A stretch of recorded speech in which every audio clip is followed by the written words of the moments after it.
కామారెడ్డిలో high tension వాతావరణం అయితే కొనసాగుతూ ఉంది. కాంగ్రెస్ బీజేపీ నేతల సవాళ్లు రీసౌండ్ ఇస్తూ ఉండగా పోలీసులు అయితే రంగంలోకి దిగారు. అయితే ఎమ్మెల్యే వెంకటరమణారెడ్డి క్యాంప్ ఆఫీస్ పై ఓ కాంగ్రెస్ నాయకుడి కారు దూసుకొచ్చింది. అందులోని వారు వెంకటరమణారెడ్డికి వ్యతిరేకంగా నినాదాలు చేశారు. ఇంతలో అక్కడ ఉన్న బీజేపీ శ్రేణులు ఆ కారు అద్దాలు ధ్వంసం చేశారు. దీంతో అక్కడ యుద్ధ వాతావరణం నెలకొందని చెప్పాలి. పోలీసులు రెండు వర్గాలను చెదరగొట్టేందుకు ప్రయత్నం చేశారు.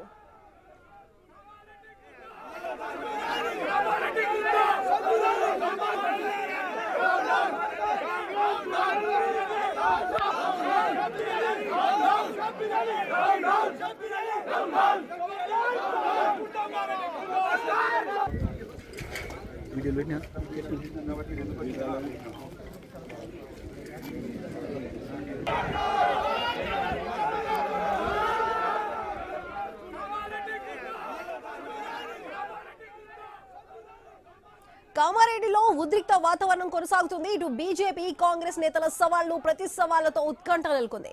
ప్రభుత్వ డిగ్రీ కళాశాల భూములు, శిశు మందిర్ పాఠశాల భూముల విషయంలో ఇటు కాంగ్రెస్ బీజేపీ నేతల మధ్య ఆరోపణలు ప్రత్యారోపణలు కొనసాగుతూనే ఉన్నాయి. నిజ నిజాలు తేల్చేందుకు సిద్ధంగా ఉన్నామంటూ ఎమ్మెల్యే వెంకటరమణారెడ్డి కాంగ్రెస్ నాయకులకు సవాల్ చేశారు. ఇటు కాంగ్రెస్ నాయకులు ఆధారాలతో చర్చకు రావాలంటూ ఎమ్మెల్యే ఛాలెంజ్ చేశారు. అయితే కాంగ్రెస్ బీజేపీ నేతల బహిరంగ చర్చకు అనుమతి లేదంటూ కూడా పోలీసులు స్పష్టం చేశారు. అయినప్పటికీ ఇరు వర్గాల కార్యకర్తలు అక్కడికి చేరుకోవడంతో ఘర్షణ వాతావరణం నెలకొంది.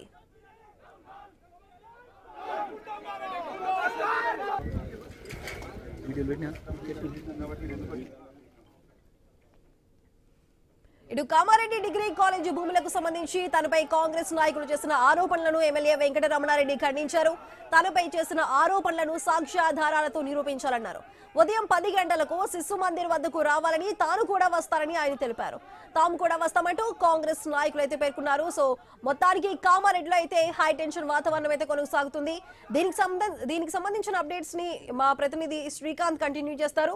శ్రీకాంత్, చెప్పండి, ప్రస్తుతం అక్కడ ఎమ్మెల్యే వెంకటరమణారెడ్డి క్యాంప్ ఆఫీస్ వద్ద సిచ్యువేషన్ ఏ విధంగా ఉంది? పోలీసులు ఏమైనా కంట్రోల్లోకి తీసుకున్నారా? సుధా, పెద్ద ఎత్తున పోలీసులంతా ఎమ్మెల్యే క్యాంప్ ఆఫీస్ వద్దకు చేరుకున్నారు. ఎందుకంటే వీరెడ్డి మహేందర్ రెడ్డి ఒక్కసారిగా కారును వేగంగా అక్కడికి తీసుకురావడంతో పరిస్థితి ఒక్కసారిగా ఉద్రిక్తంగా మారింది. అక్కడ ఉన్నటువంటి బీజేపీ నాయకులు ఆ కారు పైన ఒక్కసారిగా దాడి చేశారు. కారు అద్దాలను పూర్తిగా ధ్వంసం చేశారు, కారును తోసేశారు. దీంతో అది పల్టీ కొట్టింది. అక్కడ ఒక్కసారిగా చేరుకున్నటువంటి పోలీసులంతా మహేందర్ రెడ్డి, ఎవరైతే గిరెడ్డి మహేందర్ రెడ్డి కారులో వచ్చాడో అతన్ని ముందుగా అదుపులోకి తీసుకున్నారు. మిగతా పోలీసులంతా అక్కడ బీజేపీ నాయకులను అడ్డుకున్నారు. అక్కడ ఉన్నటువంటి వారందరినీ అక్కడ నుంచి చెదరగొట్టే ప్రయత్నం చేశారు. ఎమ్మెల్యే క్యాంప్ ఆఫీస్ వద్ద పూర్తిగా పోలీసు బందోబస్తులో పోలీసు పహారా మధ్య ఎమ్మెల్యే క్యాంప్ ఆఫీస్ ఉంది. ఎమ్మెల్యే వెంకటరమణారెడ్డిని పోలీసులు బయటికి రానివ్వకుండా హౌస్ అరెస్ట్ చేశారు. పోలీసులు అతన్ని బయటికి వెళ్లకుండా పూర్తిగా అక్కడ బందోబస్తును మోహరించారని చెప్పవచ్చు. పరిస్థితులను ఉద్రిక్తంగా మార్చుకుంటా పోలీసులు ఎప్పటికప్పుడు ఇటు కాంగ్రెస్ నాయకులకు, అంటే ఏదైతే సవాల్ విసిరారో ఆ కాంగ్రెస్ నాయకులను అక్కడికి రాకుండా ఎక్కడికక్కడ వాళ్ళ ఇండ్ల వద్దే అడ్డుకునే ప్రయత్నం అయితే చేస్తున్నారు. వెంకటరమణారెడ్డి తాను ఎలాంటి తప్పు చేయలేదు, కేవలం ఈ మున్సిపల్ ఎన్నికల సందర్భంగా కాంగ్రెస్ నాయకులు లేనిపోని ఆరోపణలు చేస్తున్నారు. ఇటు ప్రభుత్వ డిగ్రీ కళాశాల భూములు కావచ్చు, అలాగే శిశు మందిర్కి సంబంధించినటువంటి భూముల పైన తనకు ఎలాంటి తప్పు చేయలేదు, నేను ఎలాంటి కబ్జాలకు గురి కాలేదు, కాంగ్రెస్ కేవలం రాజకీయం కోసమే తన పైన ఆరోపణలు చేస్తున్నది, ఈ ఆరోపణలను తాను సిద్ధమే అని చెప్పేసి నిన్న అతను సవాల్ విసరడం జరిగింది. ఏదైతే ఎన్ఎస్యుఐ జిల్లా అధ్యక్షుడు సందీప్ ఉన్నాడో అతను మేము ఆధారాలతో వస్తాము, మీరు కూడా ఆధారాలతో రావాలని చెప్పేసి సందీప్ డిమాండ్ చేయడంతో ఒక్కసారిగా అక్కడ కామారెడ్డి పొలిటికల్ స్ట్రీట్ లో వాతావరణం అంతా వేడెక్కిందని చెప్పవచ్చు. బీజేపీ వర్సెస్ కాంగ్రెస్ మొన్న జరిగినటువంటి మున్సిపల్ ఎన్నికల్లో కాంగ్రెస్ కి పూర్తి మెజారిటీ రాలేదు, బీజేపీకి కాంగ్రెస్ కి బోటాబోటీ మెజారిటీ వచ్చింది. ఈ నేపథ్యంలో వీరంతా ఇది రాజకీయంగా వేడెక్కిందనే చెప్పవచ్చు. తనపైన చేసినటువంటి ఆరోపణలకు వెంకటరమణారెడ్డి కూడా గట్టిగానే సవాల్ విసిరారు. తాను సైతం ఆధారాలతో వస్తాను, మీరు కూడా రండి అని చెప్పేసి కాంగ్రెస్ నాయకులకు హెచ్చరించారు. దీంతో ఒక్కసారిగా పెద్ద ఎత్తున కాంగ్రెస్ నాయకులంతా ఇవాళ శిశు మందిర్ వద్దకు వచ్చారు. సో అక్కడ ఉన్నటువంటి పోలీసులంతా వారిని అరెస్ట్ చేసి పోలీస్ స్టేషన్లకైతే తరలించారు. వెంకటరమణారెడ్డి ముందస్తుగానే బీజేపీ కార్యకర్తలకు నాయకులకు తన ఇంటి వద్దకు ఎవరు రావద్దు, ఈ సవాల్ను తానే స్వీకరిస్తాను, ఇది నా కుటుంబానికి సంబంధించినది, ఇది పార్టీకి దీనికి ఎలాంటి సంబంధం లేదు, దీన్ని నేనే ఎదుర్కొంటానని చెప్పేసి వెంకటరమణారెడ్డి కూడా గట్టిగానే బీజేపీ నాయకులకు సూచించినప్పటికీ బీజేపీ నాయకులు కూడా ఈ ఇష్యూ జరుగుతున్నటువంటి పరిణామాలను చూసి కాంగ్రెస్ నాయకులు పెద్ద ఎత్తున అక్కడికి వెళ్లడాన్ని చూసి బీజేపీ నాయకులు కూడా ఒక్కొక్కరుగా వెంకటరమణారెడ్డి క్యాంప్ ఆఫీస్ వద్దకు చేరుకున్నారు. దీంతో ఇరు వర్గాల మధ్య ఉధృత పరిస్థితులు నెలకొనే అవకాశాలు ఉన్నాయని చెప్పేసి పోలీసులు కూడా పెద్ద ఎత్తున అక్కడికి చేరుకున్నారు. ఈ కాంగ్రెస్ నాయకులను ముందస్తుగానే అడ్డుకున్నప్పటికీ మహేందర్ రెడ్డి వేగంగా కారు క్యాంప్ ఆఫీస్ వద్దకు తీసుకురావడంతో మరొకసారి పరిస్థితులు అంతా అక్కడ ఉద్రిక్తంగా నెలకొన్నాయి. వారిని అడ్డుకునే ప్రయత్నాలు పోలీసులు చేస్తున్నారు. ఒక్కసారిగా కామారెడ్డి పట్టణంలో పొలిటికల్ గా తీవ్ర శ్రీకాంత్ ఇప్పుడు మనతో పాటు మాట్లాడడానికి ఆర్మూర్ ఎమ్మెల్యే పైడి రాకేష్ రెడ్డి బీజేపీ నాయకులు మనతో పాటు మాట్లాడడానికి రెడీగా ఉన్నారు. రాకేష్ రెడ్డి గారు నమస్కారం అండి. నమస్తే. చెప్పండి. ఇప్పుడు ప్రస్తుతం కామారెడ్డిలో హైటెన్షన్ వాతావరణం అయితే కనిపిస్తుంది. ఎమ్మెల్యే వెంకటరమణారెడ్డి క్యాంప్ ఆఫీస్ దగ్గరికి కాంగ్రెస్ నాయకుడు డైరెక్ట్ గా కారుతో దూసుకువెళ్లటమే కాదు, వెంకటరమణారెడ్డికి ఆపోజిట్ లో నిరసనలు కూడా వ్యక్తం చేసిన సిచ్యువేషన్ ఇప్పుడు మొత్తంగా అక్కడైతే హైటెన్షన్ వాతావరణం నడుస్తోంది. మరి దానికి సంబంధించి మీరు ఏం చెప్తారండి? ఏం చెప్తాము, ఇప్పుడు ఎవరెవరైతే అధికార పార్టీ ముసుగులో దౌర్జన్యాలు చేస్తున్నారు ప్రతి ఒక్కరిని ఆరెంజ్ బుక్కులు ఎక్కించి అంగవైకల్యం చేసే బాధ్యత తీసుకుంటాం కార్యకర్తలందరూ కలిసి. మా ప్రభుత్వం రాగానే పెన్షన్ కూడా ఇస్తాం, హ్యాండిక్యాప్డ్ పెన్షన్ వాళ్ళకు. ఏమనుకుంటున్నారు, ప్రజాస్వామ్యమా ఏమనుకుంటున్నారు? తెలంగాణ ఇద్దరు ముఖ్యమంత్రుల మీద గెలిచిన ఒక వీరుడు, ఒక యోధుడు, కామారెడ్డి వీరుడు అతను. ఈరోజు భారతదేశం అంతా ఒక చర్చలో ఉన్న నాయకుడి మీద ఇట్లాంటి చౌకబార్ రాజకీయాలు ఏంటండి? ఎవరు సోర్లారు ఓడిపోయినాడు ఒకవైపు, ఇద్దరు ముఖ్యమంత్రులు లేదా ఇంకా ఏమున్నది? ప్రజల తీర్పుని ఈ రకంగా అగౌరవపరుస్తారా? ఎవడాడు కాంగ్రెస్ లీడరు? ఎట్లా వెళ్తాడు ఎమ్మెల్యే క్యాంప్ ఆఫీస్ కు? ఏం కావాలా రాయలసీమ రాజకీయాలు చూపియాలా మా దమ్ము? ఏమనుకుంటున్నారా మీరు? తెలంగాణ ఉన్నది ఎంతనా? భారతదేశాన్ని వెళ్తున్నాం 3 సార్లు, 30 లక్షల ఆర్మీ మా కంట్రోల్ ఉన్నది, 5 నిమిషాల పొజిషన్ తీసుకుంటాం తెలంగాణని. ఒక్క కామారెడ్డే కాదు, తెలంగాణ ఉన్న ప్రతి ఒక్క కాంగ్రెస్ లో చెప్తున్నాం, మర్యాదగా ప్రజాస్వామ్యయుతంగా ఉంటారా? ఉండుర్రి. ఇట్లాంటి దాడులు, భౌతిక దాడులు చేస్తే తీవ్రమైన చర్యలకు వస్తుంది. అవసరమైతే రాష్ట్ర ప్రభుత్వాన్ని కూడా రద్దు చేస్తాం, గవర్నర్ పరిపాలన పెడతాం. ఏమరా గుండాలారా? గుండాలు తయారవుతున్నారా మీరు? ఏమనుకుంటున్నారా మీరు? తెలంగాణ ఉన్నదెంత, మీరెంత? ఎక్కడికి వచ్చింది ధైర్యం? ప్రజా అభిమానం పొందిన నాయకుడిని, ప్రజలు మెచ్చిన నాయకుడిని, ఇద్దరు ముఖ్యమంత్రుల గెలిపించిన ఒక వీరుణ్ణి అవమానపరుస్తారా మీరు? ఎంత ఖండకావరమరా మీకు? ఇది పద్ధతి కాదు, ప్రజాస్వామ్యం పద్ధతి కాదండి.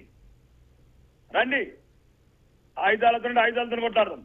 ప్రజాస్వామ్యమా ఫ్యాక్టరీ మీరు నిర్ణయించుకోండి. ఒక్కసారి భారతీయ జనతా పార్టీలు జై శ్రీరామ్ అని నినాదం వెళ్తే కార్యకర్తలు ఎక్కడ కూడా కనబడకుండా పోతారు. మీ కాంగ్రెస్ ఎక్కడున్నారా? మొన్నటిదాకా ఎక్కడున్నారు? రాష్ట్రంలో కనుమరుగైపోయిన పార్టీ, గత అనికిన వాళ్ళు ఈరోజు చిల్లర నాయకులు తయారైనారు. గౌరవంగా ప్రజాస్వామ్యయుతంగా రాజకీయాలు చేద్దామంటే చేద్దాం, లేదంటే ఈట్ కా జవాబ్ పత్తర్ సే దేగంలో. ఒక్కసారి మా నాయకులకి ఏమైనా జరగాల చూడండి, మీ సంగతి ఏమవుతుందో. ప్రతి ఒక్కరిని కూడా అవసరమైతే అస్సాంలో జైలు పెట్టి పంపిస్తాం. ఇది జాగ్రత్త ఉంచుకోవాలమ్మా. మీరు చెప్పదలుచుకున్న క్లియర్ గా చెప్తున్నాం. భారతీయ జనతా పార్టీ నాయకుల మీద కానీ కార్యకర్తలు ఎటువంటి దాడులు జరిగినా దానికి ప్రతి దాడులు చేస్తాం. ప్రతి దాడులు ఏ రకంగా ఉండే అంటే భయంకరంగా, మళ్ళీ రాజకీయాలు ఉండాలంటే కూడా భయపడాలి కొడుకులు. ఇది క్లియర్ గా చెప్తున్నాం. భయపడేది లేదు. ఈ దేశం గురించి, ఈ ధర్మం గురించి అన్నిటి త్యాగాలకు సిద్ధపడచ్చినాం. మీలాగా సెక్యులర్ ముసుగులో రాజకీయాలు చేయడం రాలేదు, హిందువులను అవమానించడం రాలేదు, మతం మార్చుకొని పేర్లు మార్చుకోవడం రాలేదు. ఈ ధర్మం గురించి, దేశం గురించి ఛత్రపతి శివాజీ స్ఫూర్తితో రాజకీయాలు ఉన్నాం. ఏదైనా ఉంటే మీరు చర్చల ద్వారా చెప్పండి, ఏదంటే నోటీసులు పంపించండి. ప్రభుత్వం మీదే కదా. పోలీసులు మీ కన్సర్నర్లు ఉన్నారనా? రేపు రారా మా దగ్గరికి కన్సర్నర్లకు? ఈ పోలీసులు మా కన్సర్నర్లకు రారా? ఇదేం రౌడీ రాజకీయం, ఇదేం గుండా రాజకీయం, ఇదేం విలువలు లేని రాజకీయం. ఏం ఇద్దరు ముఖ్యమంత్రులు ఓడగొట్టాడనా? సభ్యురాల్ని 7 సార్లు ఓడగొట్టాడనా? ఏంది ఈ రాజకీయం? ఏంది ఇదే పద్ధతి లేని రాజకీయం. ఎట్టి పరిస్థితుల్లో మేము ఒప్పుకోము. రానున్న రోజుల్లో దానికి చాలా ఇంకా ఇప్పుడే చూస్తున్నాను హౌస్ అరెస్ట్. పోలీసులు కూడా జాగ్రత్తగా ఉండండి. డీజీపీ గారు కూడా చెప్తున్నాం, మీరు ఎన్నిసార్లు అరెస్ట్ చేస్తారు మమ్మల్ని చేయండి. రానున్న రోజులలో ప్రతి అధికారి మీద చర్య తీసుకుంటాం. తప్పుకు ఎందుకు మద్దతు ఇస్తున్నారు మీరు? న్యాయానికి అవమానం ఎందుకు చేస్తున్నారు? కబ్జాకోరులకు, అవినీతి పరులకు, ఓడిపోయిన ఒక ప్రజాస్వామ్యంలో విలువలు లేకుండా నామినేటెడ్ పోస్టులు తెచ్చుకున్న నాయకులుగా మీరు బత్తాసు పలికేది మేము చూస్తానేమో. కామారెడ్డి ఎన్ని రకాల అవమానపరుస్తున్నారు ఎమ్మెల్యే గారిని కానీ, భారతీయ జనతా పార్టీ కార్యకర్తలను కానీ. ఏం రేవంత్ రెడ్డి అంత అవమానం ఎందుకని? నువ్వు ఓడగొట్టిర్రు, సమాధానం చెప్పిర్రు. నీ జీవితంలో చనిపోయే వరకు జ్ఞాపకం ఉండే వాత పెట్టారు కామారెడ్డి ప్రజలు. నువ్వు క్షణం చివరి క్షణం వరకు కూడా కామారెడ్డి ప్రజలు జ్ఞాపకం పెట్టారు. నిన్ను ఒక మామూలు సామాన్య నాయకులతో ఓడగొట్టారు. నువ్వు ఈరోజు ముఖ్యమంత్రి ఉండడానికి కూడా అర్హత లేదు నీకు. ముఖ్యమంత్రి పదవి ఇమ్మీడియట్ రాజీనామా చేయాలా. నీ మీద గెలిచిన నాయకుడి మీద ఈ రకంగా మీరు నీ పోలీస్ వ్యవస్థను అడ్డు పెట్టుకుని ఏ రకంగా అయితే నువ్వు పర్సనల్ గెలిచి తీసుకుంటున్నావు ఆ నాయకుడి మీద, ఇది మంచిది కాదు ప్రజాస్వామ్యానికి. నిన్ను జైలు వేసినోడు ఫామ్ హౌజులు ఉన్నాడు, నిన్ను అవమానపాటు చేసినోడు ఫామ్ హౌజులు ఉన్నాడు. మేము ఖాళీ ఓడగొట్టాము. ఎవడి వారు దక్షిణ తెలంగాణలో ఎట్లా ఉత్తర తెలంగాణ వచ్చి పోటీ చేస్తావు? ఎంత దమ్ము నీకు? ఉత్తర తెలంగాణ పౌరుషం లేదనుకున్నావు మాకు? దక్షిణ తెలంగాణ మమ్మల్ని ఆడిస్తారా? ఇప్పటికే రాష్ట్రాన్ని సర్వనాశనం చేసినావు. ఎమ్మెల్యేలను అవమానపరుచుకుంటా, ఓడిపోయినోడితో ఇన్ఛార్జ్ పదవులు ఇచ్చుకుంటా ఈ రకంగా చేస్తున్నావు. ఒక రోజు మా రోజు వస్తుంది, ఆ రోజు ఏమవుతుందో చూసుకోండి మీరు. ఇప్పటికైనా ప్రజాస్వామ్యాన్ని గౌరవించండి. ఎక్కడ కూడా భారతీయ జనతా పార్టీ కార్యకర్తలకు కానీ, నాయకులకు కానీ ఒకవేళ ఏదైనా జరిగితే రాష్ట్ర వ్యాప్తంగా ఉన్న భారతీయ జనతా పార్టీ కార్యకర్తలు అందరూ ఇంటింటికి, గడప గడపకు అవసరమైతే గడగొమ్ములు తీసుకుని వస్తాం.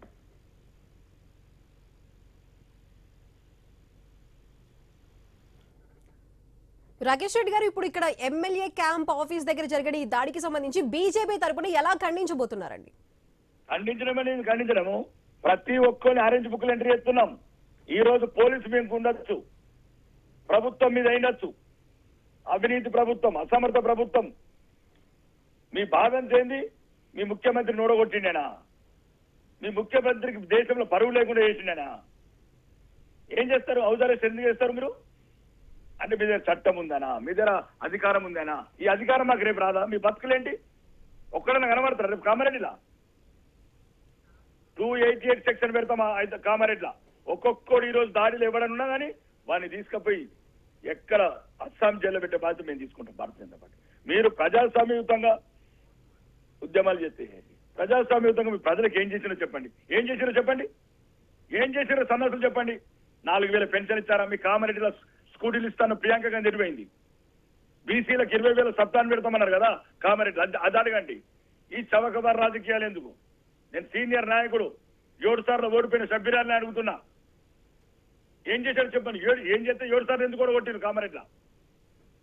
ఎందుకు ఓడగొట్టిరు? నువ్వు కామారెడ్డి ఈరోజు ఒక అధికార పార్టీ ముసుగులా ఒకటేదో ఒక పదవి తెచ్చుకొని సలహాదారుడని 6,000 దేనికి పనికిరాని పోలీసు ఈరోజు నువ్వు మొత్తం అక్కడ ఉన్న వ్యవస్థలన్నీ లోపరుచుకుంటావా? ప్రజా అభిమానం చూరకున్న నాయకుని అవమానపరుస్తావా? ఇప్పుడు పార్టీ అధిష్టానంతో మాట్లాడుతున్నాం. అవసరమైతే తెలంగాణ వ్యాప్తంగా ఉన్న నాయకులం, కార్యకర్తలం చలో కామారెడ్డి ప్రోగ్రాం చేసుకుంటాం. గౌరవనీయ రాష్ట్ర అధ్యక్షుడు రామచంద్రరావు గారి ఆదేశాలతో అవసరమైతే దేనికంటే దానికి సిద్ధం. ఏ యుద్ధాలైతే ఆ యుద్ధార్థం, ప్రజాస్వామ్యమా, ఫ్యాక్షనిజమా, నేనైతే రెడీ ఉన్నాను. దేనికంటే దానికి చావైనా బతుకైనా మా నాయకులందరం కలిసి ఉంటాం. ఇట్లాంటి ముష్కరులని ఎదుర్కొంటాం, ఈ గుండాలని, రౌడీలను ఎదుర్కొంటాం. అవసరమైతే రాష్ట్ర ప్రభుత్వాన్ని బర్త్డే ప్రధానమంత్రి గారికి చెప్తాం. ఓకే, రైట్ రాకేష్ రెడ్డి గారు.